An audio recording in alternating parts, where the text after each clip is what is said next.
Hi అండి. ఈరోజు బీరకాయ చికెన్ వండుతా. బీరకాయ చికెన్కు సరిపోనైతే నూనె పోసుకుందాము. నేను అండేది పావు కేజీ చికెను, 1 స్పూన్నర పోసినా సరిపోద్ది. ఎల్లిపాయ ముద్ద అయితే ఇట్లా దంచేసుకోవాలి. ఎల్లిపాయలు తెలంగాణ బీరకాయ చికెను. ఇప్పుడు ఉల్లిపాయలు వేసుకుందాము, పసుపు వేసుకుందాము, అల్లము వెల్లుల్లి పేస్టు ఇది కూడా వేసుకుందాము. ఇప్పుడు ఈ కడిగి పెట్టుకున్న శుభ్రంగా చికెన్ వేసుకుందాము.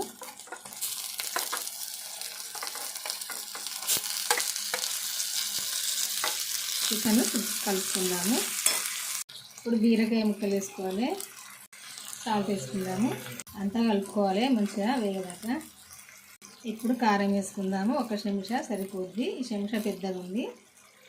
అంతా ఇట్లా కలుపుకోవాలి. అన్నీ కలిపిన మసాలా, ధనియాల పొడి, చికెన్ మసాలా, కొంచెం కొత్తిమీర వేసుకుందాం. ఇప్పుడు ఈ బీరకాయ చికెన్ కర్రీ అయితే అయిపోయినట్టే. దాదాపు ఇట్లా వండుకుంటేనైతే చాలా టేస్ట్గా ఉంటుంది.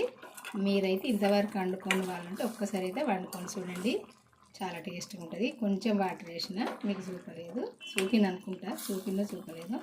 కొన్ని అయితే వాటర్ వేసుకోవాలి, కొద్దిగా సూపు లాగించుకోవాలి. మరీ దగ్గర ఫ్రై చేసుకుంటే మంచిగా ఉండదు.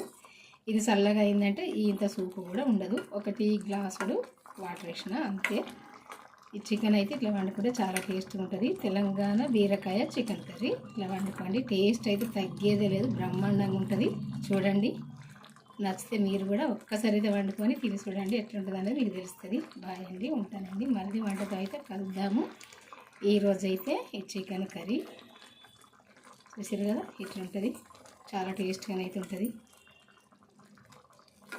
ఇదిగో ఇది చపాతీకైనా, పూరికైనా, రైస్కైనా, దేనికైనా టేస్ట్గా కమ్మగా బ్రహ్మాండంగా ఉంటుందండి. ఇట్లా వండుకుంటే ఈ బీరకాయ ముక్కలు కూడా తింటే మంచిగా టేస్ట్గా ఉంటాయి. ఎందుకంటే ఈ బీరకాయ ముక్కలు కూడా తిని చూడండి, చాలా టేస్ట్గా ఉంటాయి ఇట్లా వండుకుంటే. బాయ్ అండి, ఉంటా మరి. మళ్ళీ కలుద్దాం వంటతో. ఈరోజైతే ఈ వంట